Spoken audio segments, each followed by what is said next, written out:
नमस्कार साथियों, मैं ब्रजेश कुमार ऑनलाइन प्लेटफॉर्म पर आपका स्वागत करता हूं। मैं आज अर्थव्यवस्था में बैंकिंग सेक्टर से संबंधित कुछ तथ्यों को जानने की कोशिश करेंगे। तो शुरुआत करते हैं बैंकिंग से, और बैंकिंग में भी हम आरबीआई के बारे में देखेंगे और आरबीआई की मौद्रिक नीतियों के बारे में देखेंगे। तो शुरुआत करते हैं हम बैंकिंग से।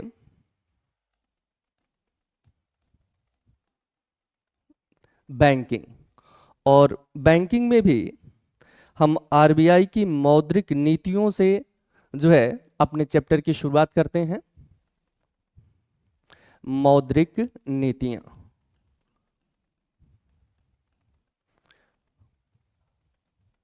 मौद्रिक नीति, मॉनेटरी पॉलिसी।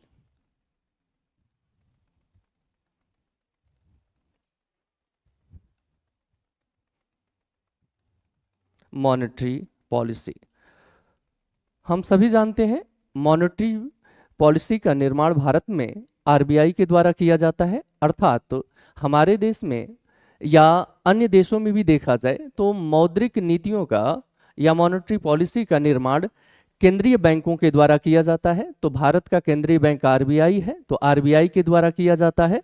तो यहाँ हम देखें तो मौद्रिक नीतियों का जो निर्माण है वो किसके द्वारा किया जाएगा, तो आरबीआई के द्वारा।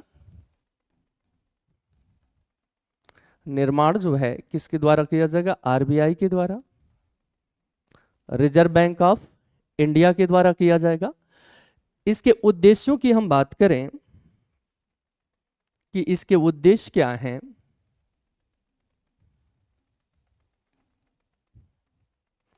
तो इसके उद्देश्य हैं मूल्यों की स्थिरता को बनाए रखना, मुद्रास्फीति को नियंत्रित रखना और विनिमय दर को भी एक स्थिरता प्रदान करने की कोशिश करना, विकास की आर्थिक गतिविधियों को बढ़ावा देना।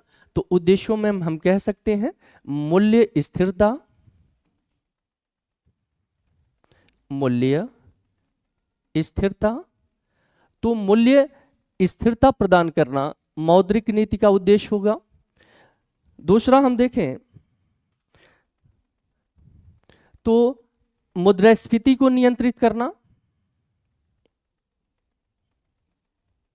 मुद्रास्फीति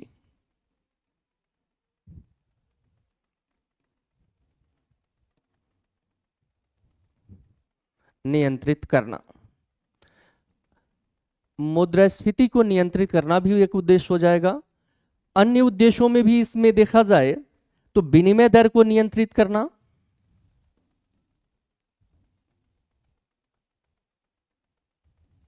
विनिमय दर को नियंत्रित करना, नियंत्रित करना, यह भी आरबीआई की मौद्रिक नीतियों का मुख्य उद्देश्य है। मूल्य स्थिरता का अर्थ यह है कि जो वस्तुओं और सेवाओं के मूल्यों में चढ़ाव और उतार होता है, उस चढ़ाव और उतार को एक स्थिरता के साथ जो है आगे बढ़ाना है। ठीक है। मुद्रास्फीति का यहाँ अर्थ यह है कि जो वस्तुओं और सेवाओं में जो मूल्य वृद्धि हो रही है, उस मूल्य वृद्धि में एक निश्चित या एक जो सीमा है, हमारे देश में देखा जाए तो आरबीआई जो महंगाई को लक्षित करती है वो न्यूनतम 2% पर और अधिकतम 6% पर ले जाने की कोशिश करती है, लेकिन बैलेंस बनाने की कोशिश करती है 4% पर। ठीक है। तो 4% पर जो है महंगाई को बनाए रखना मुद्रास्फीति नियंत्रण के जो है लक्ष्यों को प्राप्त करने की बात यह करती है। विनिमय दर अर्थात हमारे रुपए को डॉलर में या अन्य मुद्राओं में एक्सचेंज करने की जो नीतियां हैं, उस नीतियों को भी संचालित करने का काम करती है आरबीआई। तो ये मुख्य इसके उद्देश्य हो जाते हैं। अब हम बात करें मौद्रिक नीति के उपकरण क्या हैं। हम उपकरण की बात करें कि मौद्रिक नीति के कौन कौन से उपकरण हैं, तो मुख्य रूप से 2 उपकरण हैं मौद्रिक नीति के। मौद्रिक नीति के उपकरण,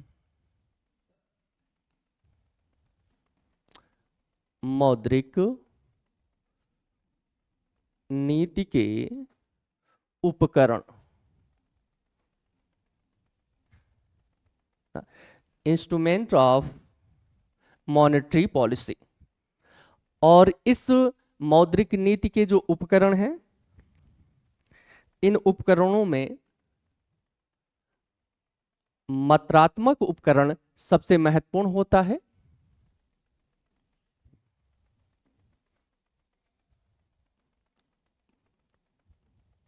मात्रात्मक उपकरण। और दूसरा है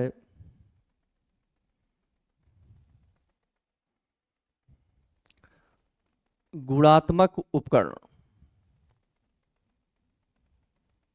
गुणात्मक उपकरण। तो आरबीआई के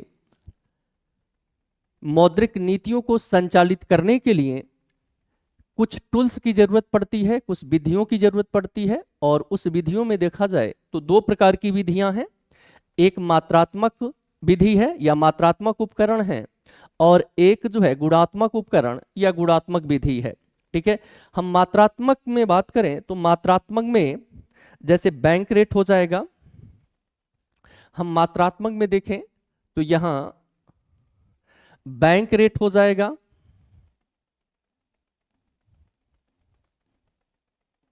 बैंक रेट या बैंक दर इसे कहते हैं। दूसरा देखा जाए तो रेपो रेट, रेपो रेट। तीसरा देखा जाए तो reverse repo rate, reverse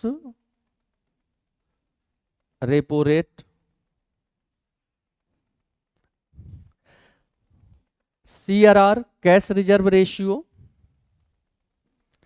cash reserve ratio.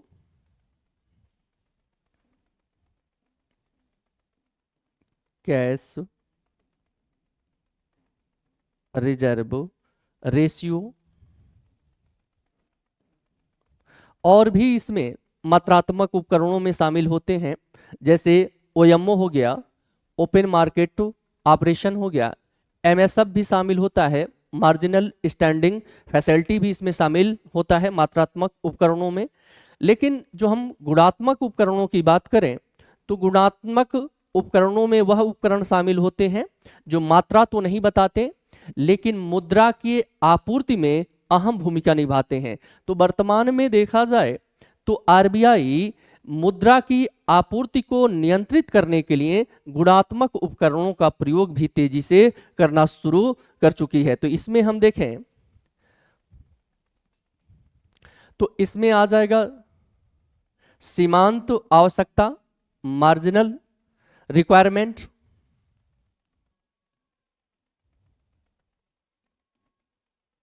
Marginal requirement,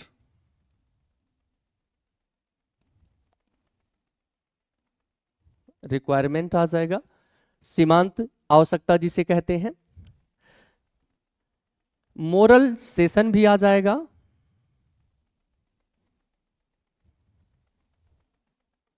moral session, बल्कि इसे सुएशन कहते हैं।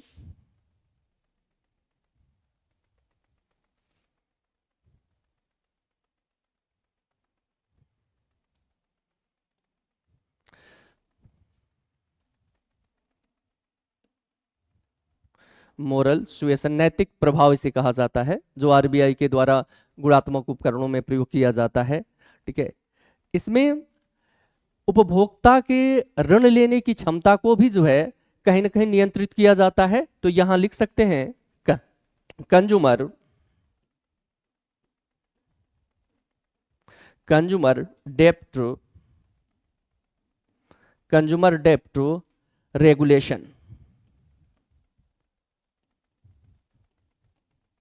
रेगुलेशन। उपभोक्ता ऋण विनिमयन, अर्थात उपभोक्ता के जो ऋण लेने की क्षमता है उस ऋण लेने की क्षमता को भी कहीं ना कहीं गुणात्मक उपकरणों के द्वारा नियंत्रित किया जाता है। ठीक है, इसमें डायरेक्ट एक्शन की भी बात की जाती है डायरेक्ट एक्शन, डायरेक्ट एक्शन अर्थात तो प्रत्यक्ष कार्यवाही। तो ये सभी जो उपकरण हैं, चाहे वो मात्रात्मक हो या गुणात्मक उपकरण हो, इन दोनों के माध्यम से मुद्रा की आपूर्ति को नियंत्रित किया जाता है आरबीआई के द्वारा। तो हम ये देख सकते हैं आरबीआई जो है अपनी मौद्रिक नीतियों के माध्यम से मुद्रा के जो प्रवाह हैं उस प्रवाह को नियंत्रित करने के लिए दो प्रकार की विधियों का प्रयोग कर रही है। एक को कह रही है मात्रात्मक, जिसमें मात्रा के रूप में जैसे 5%, 6%, 8%, इस तरह की जो है मात्रा फिक्स होती है। लेकिन गुणात्मक उपकरण में किसी भी प्रकार की मात्रा नहीं, बल्कि इनके गुण के आधार पर मुद्रा की आपूर्ति को कंट्रोल करने का काम आरबीआई के द्वारा किया जाता है। ठीक है। यदि हम अब बात करें बैंक रेट या मात्रात्मक उपकरणों में, ठीक है, तो हम देखें मात्रात्मक उपकरणों में हम देखें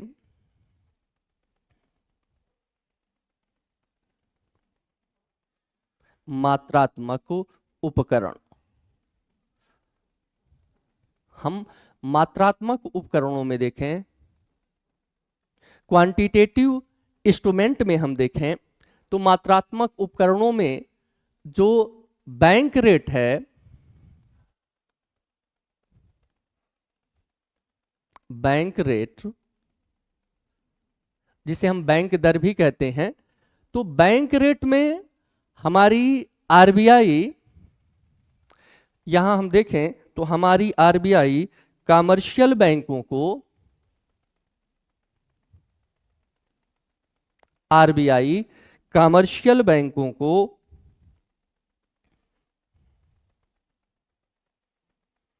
अर्थात वाणिज्यिक बैंकों को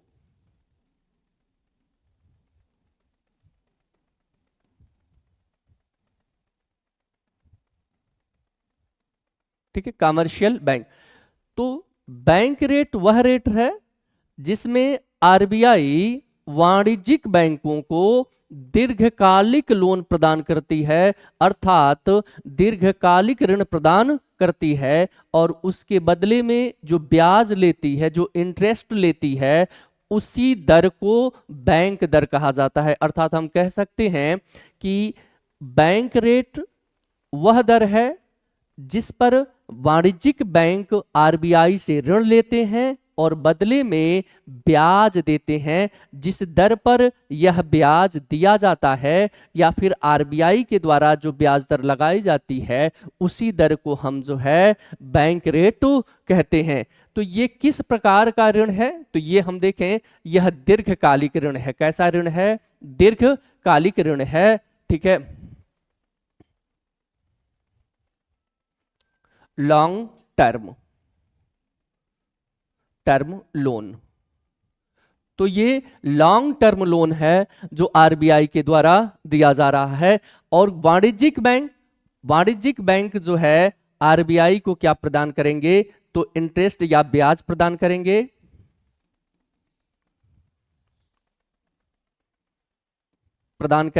किसको? आरबीआई को। और इसी दर को हम क्या कह देते हैं? इसी दर को हम बैंक दर कह सकते हैं। अब यदि हम बात करें कि बैंक दर में जो वृद्धि कर दिया जाए तो इसका प्रभाव क्या होगा? जैसे वर्तमान में जो बैंक दर है, यह वर्तमान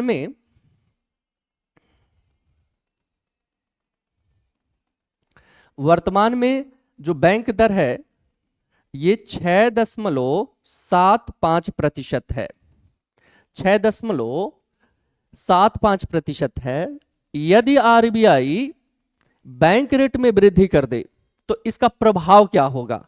ये हम देखें, यदि जो वृद्धि कर दिया जाए इसमें, ठीक है, जैसे मान लीजिए इसको बढ़ा के हम जो है 6.75% से हम बढ़ाकर जो हम 7 या 8% पे कर दें, मान लीजिए इसमें हम वृद्धि कर दें, ठीक है, और वृद्धि करके हम मान लीजिए 8% कर दें, तो जो प्रभाव होगा, ये प्रभाव यह होगा कि मुद्रा की जो सप्लाई है, यह मुद्रा की सप्लाई कम होना शुरू हो जाएगी।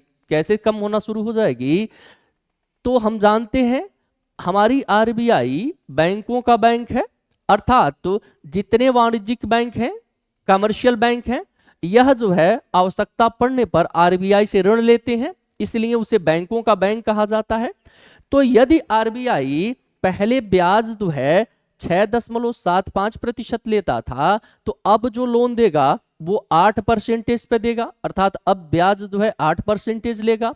ऐसे में जो वाणिज्यिक बैंक हैं, यह वाणिज्यिक बैंक कम ऋण लेंगे, और जब कम ऋण लेंगे तो इनके पास अर्थात वाणिज्यिक बैंकों के पास पूंजी में कमी आ जाएगी, और वाणिज्यिक बैंकों के पास जब पूंजी में कमी आ जाएगी तो आम जनता को जो ऋण उपलब्ध कराते हैं उस ऋण में कमी आ जाएगी, और जब आम जनता को जो है ये कम ऋण देंगे तो लोगों के पास पैसे कम पहुंचेंगे, और लोगों के पास जब पैसे कम पहुंचेंगे तो मुद्रा की जो आपूर्ति है, जो मनी सप्लाई है, यह मनी सप्लाई क्या हो जाएगी? इंक्रीज हो जाएगी, डिक्रीज हो जाएगी, अर्थात तो कम हो जाएगी। ठीक है, जिससे महंगाई कम हो जाएगी या महंगाई कम हो सकती है। तो मुख्य उद्देश्य हमारी आरबीआई का यही है कि इसको बढ़ाकर जो है महंगाई को नियंत्रित तो किया जाए। ठीक है, अब हम बात करें जो है बैंक रेट के बाद अगला जो हमारा उपकरण है रेपो रेट का। यदि हम रेपो रेट के बारे में बात करें, रेपो रेट या रेपो दर, ठीक है, हम रेपो रेट की बात करें तो रेपो रेट में आरबीआई वाणिज्यिक बैंकों को शॉर्ट टर्म लोन उपलब्ध कराता है, अर्थात तो अल्पकालिक ऋण उपलब्ध कराता है वाणिज्यिक बैंकों को। तो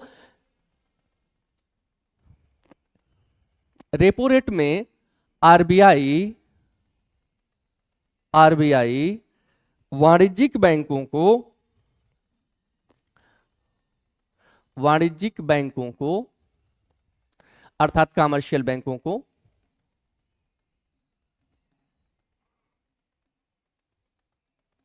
वाणिज्यिक बैंक, आरबीआई वाणिज्यिक बैंकों को किस प्रकार का ऋण उपलब्ध कराता है? तो यह जो है अल्पकालिक ऋण। कैसा? अल्पकालिक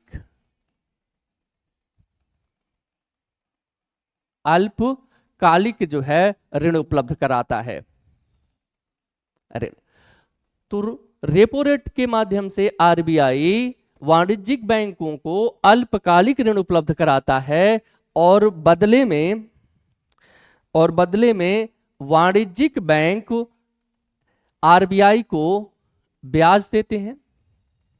ठीक है, और इस ब्याज को जिस दर पर आरबीआई के द्वारा तय किया जाता है, अर्थात जिस दर पर वाणिज्यिक बैंकों को ऋण दिया जाता है, उसी दर को क्या कहा जाता है? रेपो रेट कहा जाता है।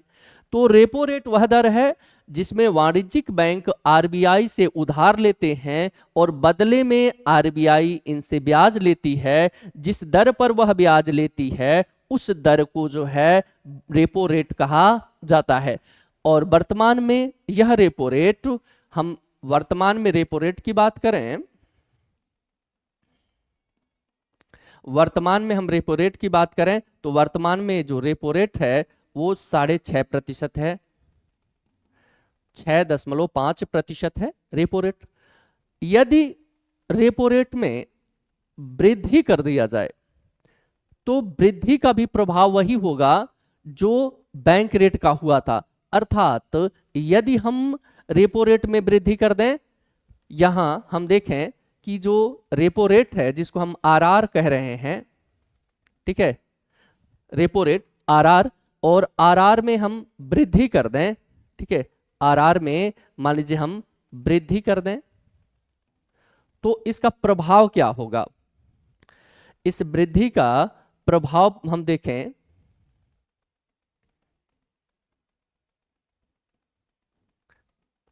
अर्थव्यवस्था पर प्रभाव, कि इसका अर्थव्यवस्था पर प्रभाव क्या होगा। तो अर्थव्यवस्था पर पहला प्रभाव तो ये हो जाएगा वृद्धि से कि जो वाणिज्यिक बैंक हैं ना, प्रभाव में ये हो जाएगा कि वाणिज्यिक बैंक जो है अब ऋण कम लेंगे, अर्थात कमर्शियल बैंक आरबीआई से ऋण कम लेंगे। जो वाणिज्यिक बैंक हैं, वाणिज्यिक बैंक, जो वाणिज्यिक बैंक हैं आरबीआई से कम ऋण लेंगे।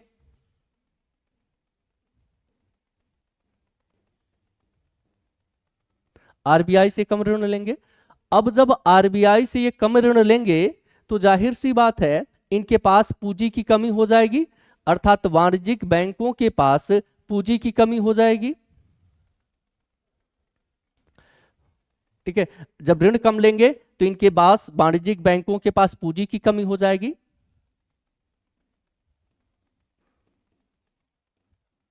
बैंकों के पास पूंजी की कमी,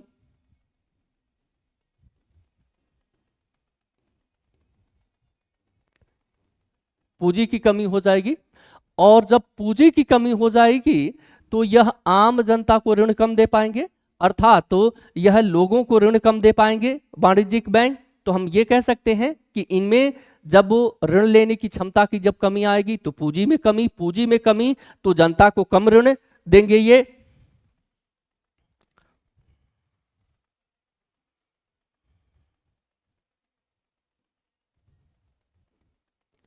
जनता को कम ऋण ना, अब ये जनता को कम ऋण उपलब्ध कराएंगे। जनता को जब कम ऋण उपलब्ध कराएंगे तो इसका मतलब है लोगों के पास कम पैसा पहुंचेगा, और लोगों के पास जब कम पैसा पहुंचेगा तो मुद्रा की आपूर्ति क्या हो जाएगी, घट जाएगी। अर्थात मुद्रा की आपूर्ति घटने से जो है कहीं ना कहीं लोगों की जो मांग है, जो डिमांड है वो भी कम होगी। और जब डिमांड कम होगी तो जाहिर सी बात है वस्तुओं और सेवाओं के मूल्य में कमी आएगी। जब वस्तुओं और सेवाओं के मूल्यों में कमी आएगी तो यही तो उद्देश्य था किसका, आरबीआई का। आरबीआई मौद्रिक नीतियों के माध्यम से मुद्रास्फीति को कंट्रोल करना चाहती है, देश में या अर्थव्यवस्था में मूल्यों में स्थिरता लाना चाहती है, और इस तरह से मौद्रिक नीतियों का निर्माण करती है कि देश में आर्थिक विकास का भी संचालन होता रहे। अर्थात आर्थिक विकास की जो गति है ये गति भी ना प्रभावित हो। ऐसा ना हो कि बहुत ज्यादा जो है ब्याज दरें बढ़ा दी जाएं कि लोग लोन ही ना ले पाएं। अब जब लोन नहीं ले पाएंगे तो जाहिर सी बात है निवेश नहीं हो पाएगा, और निवेश नहीं हो पाएगा तो जो विकास की गति है वो रुक जाएगी, क्योंकि उत्पादन निर्भर करता है किस पर, निवेश पर। तो इस प्रकार से आरबीआई जनता को जो है कम ऋण देगी, और जनता को कम ऋण देके जो है कहीं ना कहीं मांग को प्रभावित करेगी, और जब मांग प्रभावित होगा या कमी आएगी मांग में तो जाहिर सी बात है महंगाई या मुद्रास्फीति में कमी देखने को मिलेगी। अब यदि जो हम इसमें कमी कर दें तो इसका उल्टा प्रभाव होना शुरू हो जाएगा। अर्थात जो हम कमी कर दें इन दरों में, जैसे मान लीजिए 6.5% था और इसे हम वृद्धि करके जो है कितने परसेंटेज पे मान लीजिए कर दिए थे, मान लीजिए इसको हम 7% पे कर दिए थे। लेकिन यदि जो हम कमी कर दें इसमें, मान लीजिए इसमें हम कमी कर दें 5% कर दें, तो यदि जो कमी हो जाए तब इसका प्रभाव ये होगा कि ज्यादा से ज्यादा वाणिज्यिक बैंक जो है आरबीआई से ऋण लेंगे, और जब ऋण ज्यादा लेंगे तो वो उनके पास पूंजी ज्यादा हो जाएगी, और उनके पास जब पूंजी ज्यादा हो जाएगी तो जाहिर सी बात है वो ज्यादा से ज्यादा ऋण देंगे, और ज्यादा से ज्यादा जब ऋण देंगे तो इस ऋण से मुद्रा की आपूर्ति बढ़ जाएगी, जिसके वजह से लोगों की क्रय क्षमता या डिमांड की जो पावर है ना वो डिमांड बढ़ जाएगी, जिसके वजह से महंगाई देखने को मिल सकती है। ठीक है, तो अब ये है जो रेपो रेट था, और इसी का उल्टा होता है रिवर्स रेपो रेट, जिसको हम RRR के नाम से भी जानते हैं। तो हम देखते हैं अगला जो उपकरण है आरबीआई का, सॉरी अगले उपकरण पे चलते हैं। अगला उपकरण है ट्रिपल आर, ट्रिपल आर,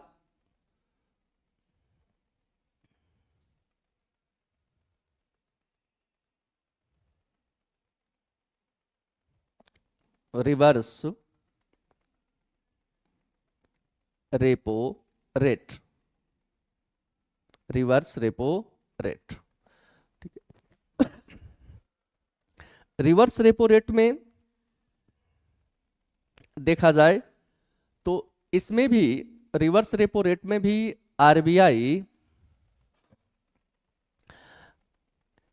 कुछ ऐसा नीतियों में परिवर्तन करती है जिससे मुद्रा की आपूर्ति को कहीं ना कहीं सीमित किया जाए या कम किया जा सके। ठीक है, तो सॉरी, रिवर्स रेपो रेट में हम देखें, रिवर्स रेपो रेट में हम देखें तो रेपो रेट का उल्टा होता है। अब इसमें हमारी जो कमर्शियल बैंक है या वाणिज्यिक बैंक है,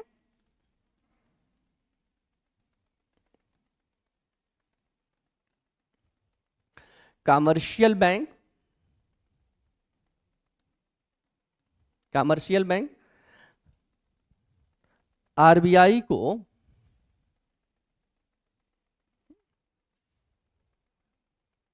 आरबीआई ट्रिपल आर में या रिवर्स रेपो रेट में वाणिज्यिक बैंक आरबीआई को जो है शॉर्ट टर्म ऋण उपलब्ध कराते हैं। सॉरी, वाणिज्यिक बैंक ट्रिपल आर में आरबीआई को ऋण उपलब्ध कराते हैं। अब इसका अर्थ ये नहीं है कि आरबीआई के पास कहीं से पैसे की कोई कमी है, बल्कि आरबीआई मुद्रा की आपूर्ति को कम करना चाहता है, तो रेपो रेट में वृद्धि कर देता है ताकि बैंक जो है आम जनता को पैसा ना देके आरबीआई के पास अपने पैसे डंप करें, ताकि ज्यादा से ज्यादा आरबीआई अर्थव्यवस्था से पैसे को अवशोषित कर सके या चलन से बाहर कर सके। ठीक है, तो ट्रिपल आर में कमर्शियल बैंक आरबीआई को ऋण उपलब्ध कराते हैं, लोन देते हैं। ठीक है, ये लोन कैसा होता है, तो ये शॉर्ट टर्म होता है, अर्थात अल्पकाल के लिए देते हैं।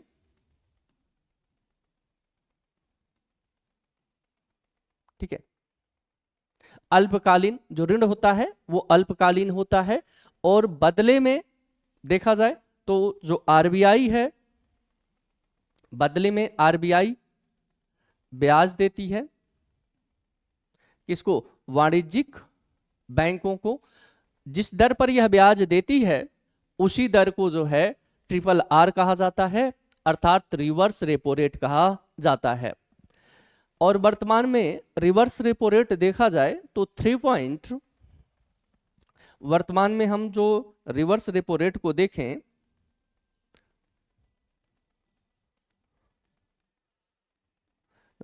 वर्तमान में हम देखें तो ये जो है 3.35% पर बना हुआ है। इस दर पर कोई भी बैंक अपने पैसे आरबीआई को नहीं देगा, अर्थात आरबीआई को ऋण उपलब्ध नहीं कराएगा। लेकिन यदि जो आरबीआई को लगता है कि हमें मुद्रा की आपूर्ति को कमी करना है, तो आरबीआई इनकी दरों में वृद्धि कर देती है। उस वृद्धि के माध्यम से ना जो वाणिज्यिक बैंक हैं, ये जब वृद्धि होती है तो अपने पैसे जो है एक तरह से आप कह सकते हैं ना कि आरबीआई के पास जो वाणिज्यिक बैंक अपने पैसे रखते हैं तो रिस्क कम होता है, वहां कोई रिस्क नहीं होता है, नो रिस्क, अर्थात किसी भी प्रकार का जोखिम नहीं होता है कि वाणिज्यिक बैंकों के पैसे डूब जाएंगे, जरा सा भी जोखिम नहीं है, जोखिम यहाँ शून्य है। तो कम लाभ पर भी वाणिज्यिक बैंक अपने पैसे को आम जनता को न देके आरबीआई को देना पसंद करते हैं। तो ऐसे में थोड़ी सी भी इसमें वृद्धि बहुत सारे वाणिज्यिक बैंकों के जो एक्स्ट्रा पैसे हैं, सरप्लस पैसे हैं, वो पैसे को जो है डंप करा लेती है अपने पास ना। तो इससे भी मुद्रा की आपूर्ति में कहीं ना कहीं जो है कमी लाई जा सकती है या इसमें वृद्धि की जा सकती है। ठीक है। अब हम बात करें अगले टूल्स की, हम अगले टूल्स की बात करें, CRR, CRR, cash reserve ratio, cash reserve ratio. अब तक हम लोग जो देख रहे थे यह रेट था, लेकिन यह जो है रेशियो हो जाएगा, क्योंकि अब तक हमने देखा bank rate, repo rate, reverse repo rate, लेकिन यहां हम देख रहे हैं कैश रिजर्व रेशियो, CRR।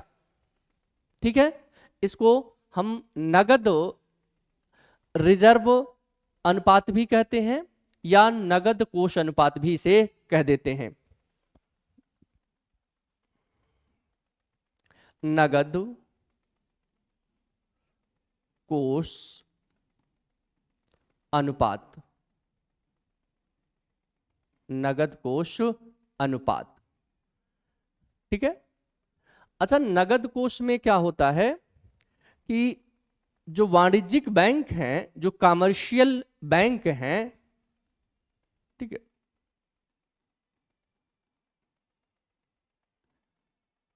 वाणिज्यिक बैंक, ठीक है, वाणिज्यिक बैंक अपने कुल पूंजी का एक निश्चित प्रतिशत RBI के पास कैश रूप में रखते हैं ना, अर्थात नगद के रूप में RBI के पास रखते हैं। ठीक है। अब हम कह सकते हैं कि हर 14 दिन के बाद RBI इनकी गणना करती है CRR की, और इसी के आधार पर किसी भी बैंक की पूंजी तय होती है। तो हम कह सकते हैं कि भाई वाणिज्यिक बैंक जो है, वाणिज्यिक बैंक अपनी एक निश्चित पूंजी, निश्चित पूंजी, अपनी निश्चित पूंजी RBI के पास रखते हैं, RBI के पास, RBI के पास रखते हैं। और ये किस रूप में रखते हैं जो अपनी पूंजी है, तो ये जो निश्चित पूंजी है हमेशा ये किस में होती है, नगद में होती है, कैश में होती है। तो ये हमेशा हम कह सकते हैं किस रूप में रखी जाएगी, तो नगद में, किस रूप में, नगद रूप में रखी जाएगी RBI के पास। और ये 15 दिन के या 14 दिन के बीच में इसकी गणना की जा सकती है। तो हम कह सकते हैं कि एक वाणिज्यिक बैंक अपने कुल पूंजी का एक निश्चित प्रतिशत RBI के पास नगद रूप में रखता है, जिसे हम CRR कहते हैं, कैश रिजर्व रेशियो कहते हैं, या नगद कोष अनुपात कहते हैं। यह अनुपात कितना होगा, यह RBI के द्वारा तय किया जाता है। जैसे वर्तमान में हम देखें तो यह CRR वर्तमान में यह CRR 4.5% है। ऐसे इसे अब घटा के 4% भी कर दिया गया है। ठीक है, लेकिन ये काफी लंबे समय से 4.5% पर रुका था। तो मौद्रिक नीतियां तो हर जो है 3 महीने पे बैठती हैं। ठीक है, और 2 महीने का इनका पूरा जो है कैलकुलेशन होता है। ठीक है, तो हर 2 महीने पे हम कह सकते हैं जो है RBI अपनी मौद्रिक नीतियों की समीक्षा करती है, और उसके माध्यम से इन दरों में, अर्थात गुणात्मक और मात्रात्मक दोनों दरों में परिवर्तन कर सकती है। तो वर्तमान में हम देखें तो 4.5% से भी जो है कम कर दिया गया है।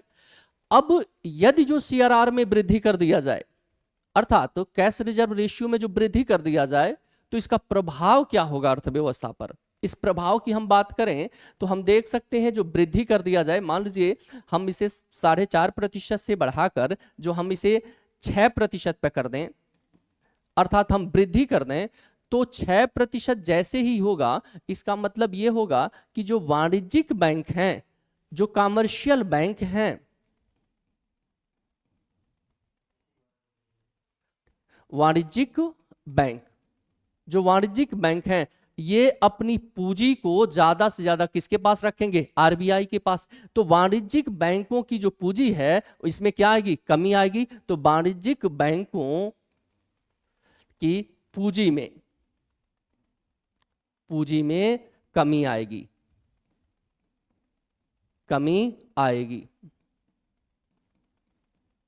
अर्थात जैसे ही आरबीआई सीआरआर में वृद्धि करेगी वैसे ही वाणिज्यिक बैंकों के जो पूंजी है वो घटने लगेगी। क्यों घटने लगेगी? क्योंकि इन्हें ज्यादा से ज्यादा अपने पैसे अब किसके पास रखने पड़ेंगे? आरबीआई के पास रखने पड़ेंगे। और जैसे ही आरबीआई के पास अपने ये ज्यादा पैसे रखेंगे इनके पास पूंजी की कमी हो जाएगी। और जब इनके पास पूंजी की कमी हो जाएगी तो जाहिर सी बात है जो वाणिज्यिक बैंक हैं ये जनता को जो है ऋण उपलब्ध कराते हैं, इनके पास लोन देने के लिए, ऋण देने के लिए पूंजी कम हो जाएगी। अर्थात जनता के पास जो है कम पैसे पहुंचेंगे ऋण के रूप में। और जनता के पास जब कम पैसे पहुंचेंगे तो जो निवेश है या जो वस्तुओं और सेवाओं की मांग है इसमें कमी आ जाएगी, जिसकी वजह से महंगाई में कमी देखी जा सकती है। तो मुख्य उद्देश्य सीआरआर के माध्यम से भी महंगाई को कंट्रोल करने का है आरबीआई के द्वारा। तो आज की क्लास को हम यहीं जो है समाप्त करते हैं। अगली क्लास में फिर मिलेंगे, तब तक के लिए धन्यवाद।